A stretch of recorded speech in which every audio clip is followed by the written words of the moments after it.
Hello YouTube and welcome back to my channel.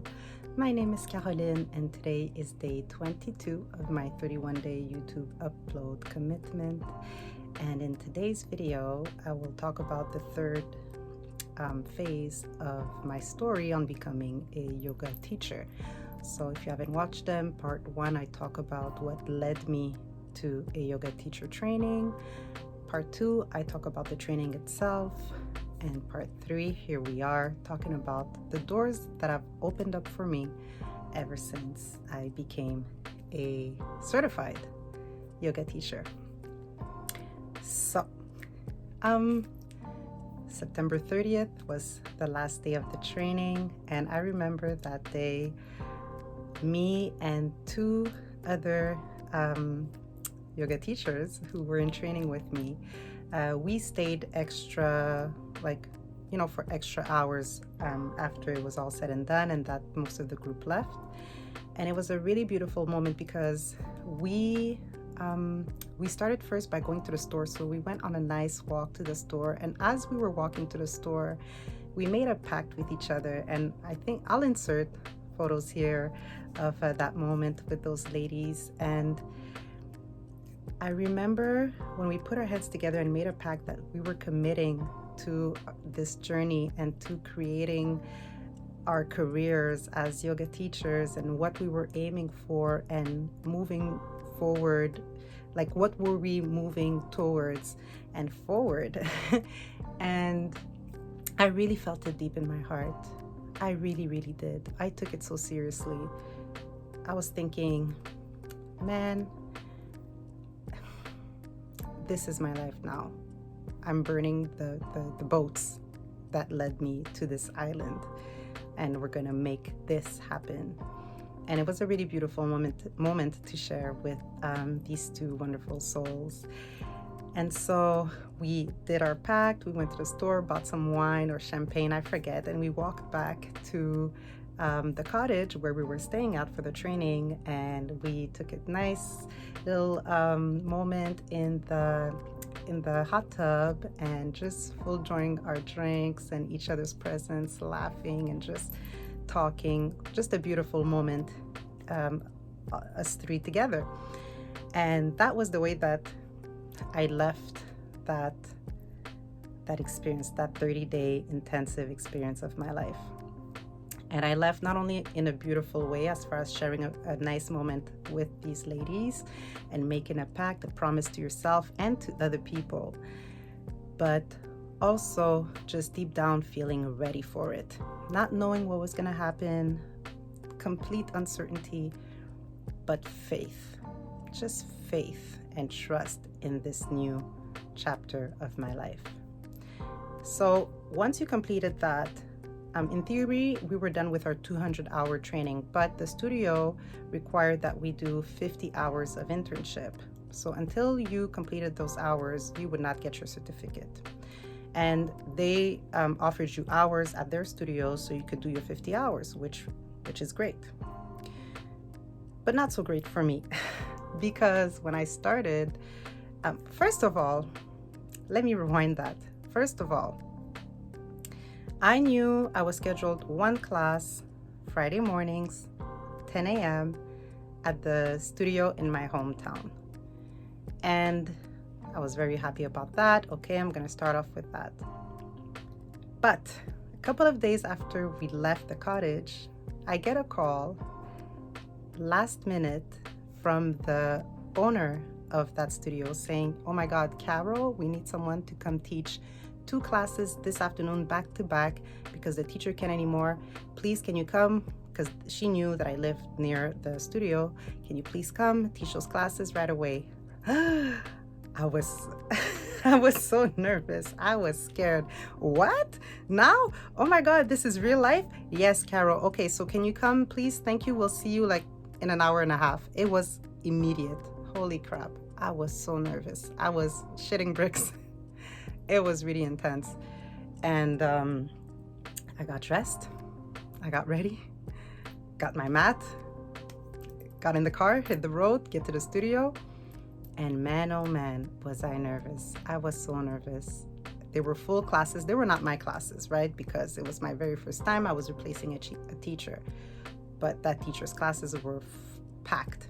And this was at a time when the studios were not closed. They were open for a certain time because it was during summer 2020. I think they had reopened restaurants, gyms, studios, things like that before they shut down again December 2020. So I'm at the studio. I get there. I set up my mat in the room and I'm just sweating, like sweating. And those are hot yoga studios. So I was sweating extra. But I remember being on the mat and thinking to myself, take deep breaths. You got this. You were trained for it. And you thought out a sequence in the span of 5 minutes. You got this. Trust yourself. And of course, now looking back, I mean, when I taught those two classes, the first one it was nerve-wracking. But the second one, a little less because I broke the ice. But today, looking back, I know those classes weren't like the best, but oh my God, I did my best. I had the full support of the class, which is something that I truly appreciated. And I think it's important, a little side note here, if you're a new yoga teacher and you're just beginning your journey, do not be shy to tell the students that. I told them straight up, like, this is my very first class teaching, so please be patient with me. And, I might make mistakes. I might forget to do the other side because I'm nervous, but I'm so happy to be here with you and to start this journey with you. And I'm honored to guide you and throughout your class and to have you as my very first official students. Don't be shy to say that, because trust me, they will definitely support you. At the end of both of those classes, at the end, they clapped. They said, yo, you did a great job. Bravo, Carol. We're proud of you. Supportive as fuck. And that felt very good. Even though I'm pretty sure I made a lot of mistakes. Well, a lot. I don't know. But, they probably sensed the nervousness and things like that. The cues were probably not, concise and precise. But you have to start somewhere. So that's how I officially started. So 2 classes down, 48 to go. And so, like I said, I only had 1 class per week unless you were scheduled for me, unless you replaced other teachers if they took days off or couldn't teach, so they needed a replacement. So I started off with 1 class per week. So imagine, I have to do 50. Well, at that point, 48 to receive my certificate. Quick side note, those 2 classes were the only people in front of me, in-person classes that I gave. And then they shut down the studios and I started teaching online from there. Okay, back to the video. Then my class was officially online. So I had no audience for my classes. It was all online in front of a camera, but people, they were live classes, so people were watching from home.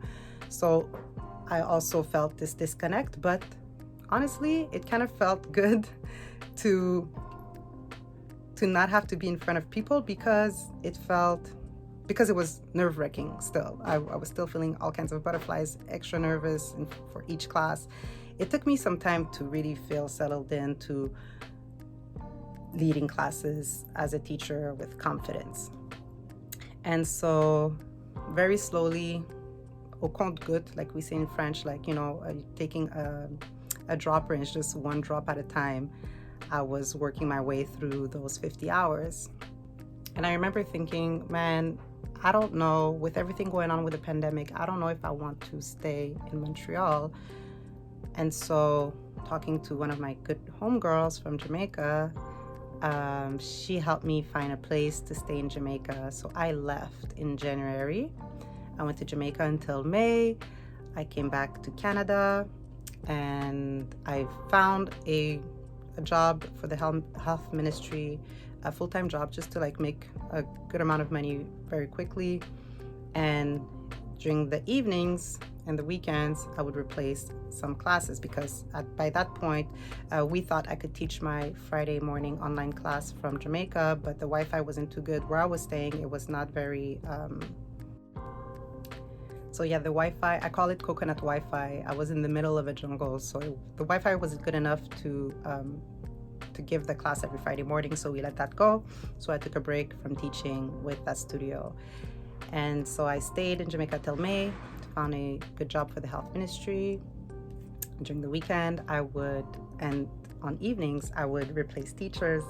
So slowly but surely, I was going down the 50-hour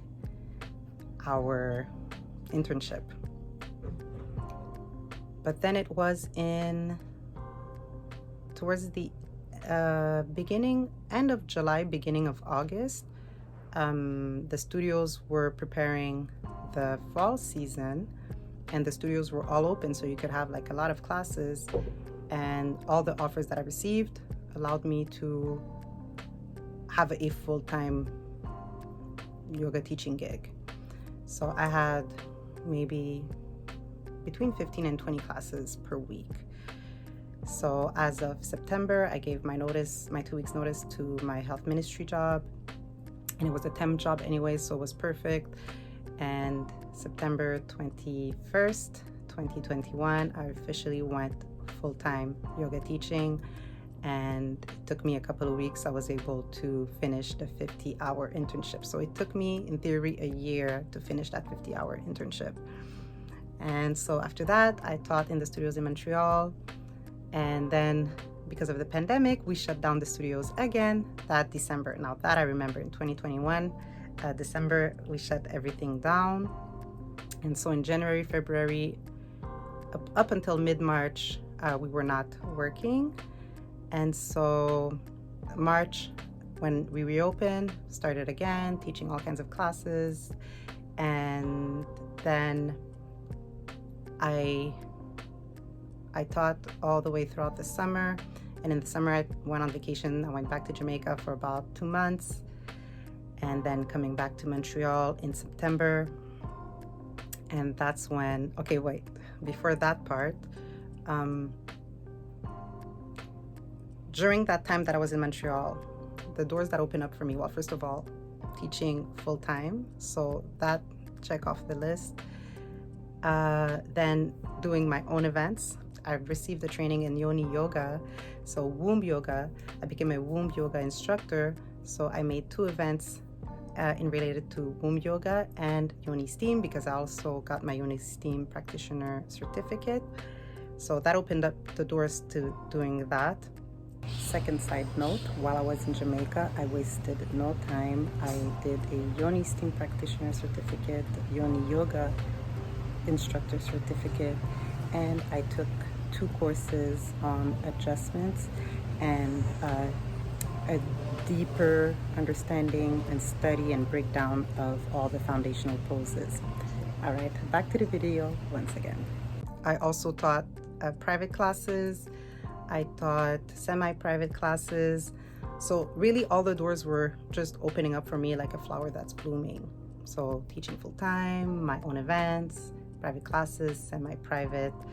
So I was really just out there doing my thing, like a full-time yoga teacher. But in May 2021, I was at my best friend's house. It was late night. We were drinking a lot of wine. It was 1 a.m. and the thought came to my head, hey, Carol, this is all fun and great, but deep down, you know, you want to travel and teach. So in Montreal, you succeeded. Like, you found your place. You work at a lot of studios. You have your classes, a lot of students, and you do your own thing on the side outside of the studios. So check. But now we want to be on a tropical island. So how about we start looking for jobs, for yoga teaching jobs outside of Canada on tropical islands? And so that's what I did. It was 1 a.m. I just looked up international yoga jobs and I found an offer. I thought, okay, you know what? My intuition is telling me to apply, told me to look it up. Let me just apply. And when I looked at the application, it was 17 days old. So I thought maybe they already found a teacher, but my intuition was telling me, Carol, still apply. And so I did. I finished the application process around like 3-4 a.m. Let that go, moved on. And a week or so later, I received an email saying, hey, you've been pre-selected for an interview. Oh, that's great. So I did my interview, and next thing you know, I found out that I was accepted. Third side note, so many side notes because it's such a whirlwind story, that journey of becoming a yoga teacher. But anyways, I applied for it was with a resort, and so they have resorts all over the place, but the chances of teaching on a tropical island were at 90%. So that's why I thought, okay, you know what, let me apply with them, and most likely I'll be sent to work on a tropical island. Back to the video. You'll understand now that I gave you that little snippet. Okay. So I was accepted to start working as of the fall. And I was supposed to work in Canada. I still took the job because it was somewhere out in the mountains in Canada. And I thought, you know what? It's a different experience. Might as well do it. So summer 2021, I'm in Montreal and I go on vacation to Jamaica for a couple of months. I come back to Canada in September, and then I receive an email telling me, hey, change of plans. Instead of teaching in Canada, in the mountains, how about Bahamas? As if I would say no to the Bahamas. I was like, yes, please, thank you. And so by saying yes to something else, it opened up the door to what I truly desired, to teach on a tropical island. So come October 2022, I'm on a plane to the Bahamas. And so I taught there for almost a year, full time, teaching way too many classes, about 30 classes per week, 6 days a week. It was extremely intense, but it was such an amazing experience because I got to meet extraordinary people from all over the world and different bodies to guide, to lead. And it opened up the doors for me to learn even more about, people who have issues with their wrists, or people who have things going on with their hips. Or I just learned so much. People of a certain, physical build, people of a certain age. It was really a mixture of all kinds of people, and it really deepened my own knowledge as a teacher. I studied a lot. I would research a lot. Women who are pregnant, and I would tell them I'm not a prenatal certified yoga teacher, but I would do a lot of research and give them options. It was up to them to see if they were comfortable with it or not. But even that, it exposed me to a vast, a lot of people, a lot of different types of people, lots of different bodies and abilities. So it was pretty awesome as far as that is concerned. And it allowed me to make friends from all over the world as well, because it was a lot of travelers that I would teach. And beginners too, a lot of beginners. So it helped me refine my cues and break down poses, the quote unquote basic poses of a practice, the foundational poses of the practice.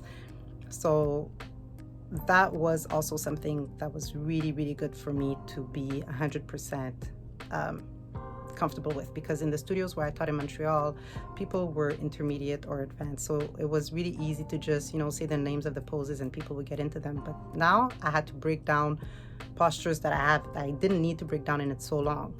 So that's another benefit, to really go deep into the foundational poses and find all kinds of adjustments and the easiest cues, the more precise cues to give for people to understand what to do and to find it in their bodies. So that happened. And then also while I was in Bahamas, it opened up more doors. I started scuba diving and got my open water diver certification, which inspired me for the retreats that I desire to host. That's the next step in my career. And when I came back to Montreal, I thought, okay, you know what? I want to take a pause because I feel burnt out. So I did that. Got a job at a yoga studio part-time. And while I was doing that, I was working on my own thing. Okay, I want to develop my own website. And I have the way that I do my own personal practice, I really want to blend it with all this new knowledge and make it a package that I can sell to people. So I was working on that on the side, and then I thought, okay, as far as retreats are concerned, I started working on that as well. But I thought, I want to learn how it works in a yoga retreat space. How is it ran? How do you take care of your guests? Like, what are the activities? Like, how do you manage a place like that? Because I see that in my near future. And that's when Costa Rica happened. I came here I am, and now learning all those things that I was asking myself, like, hey, I'd love to learn how to manage a place like that, because one day I'd like to host, maybe own a space that I will host my own retreats, which also include a lot of water activities like scuba diving, surfing, snorkeling, and all that fun stuff. So it all came together like that. So going on that, saying yes to the yoga teacher training at a very uncertain time in my life, right in the middle of a pandemic, opened up the doors to me creating this whole career where I got a chance to teach full-time, have my own clients, create my own style of the practice, becoming a yoni steam practitioner and a womb yoga instructor, adding all of that to my own practice, which is now part of what I'll offer people in the very near future. It opened up the doors to me going to the Bahamas, teaching there full-time, learning even more about the different ways to guide people through a practice, the different types of bodies, different types of abilities and skills and physical needs.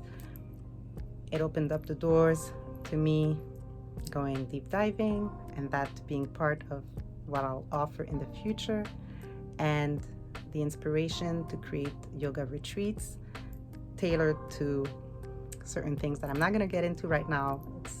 I'm still working on it, but soon I will share more about that.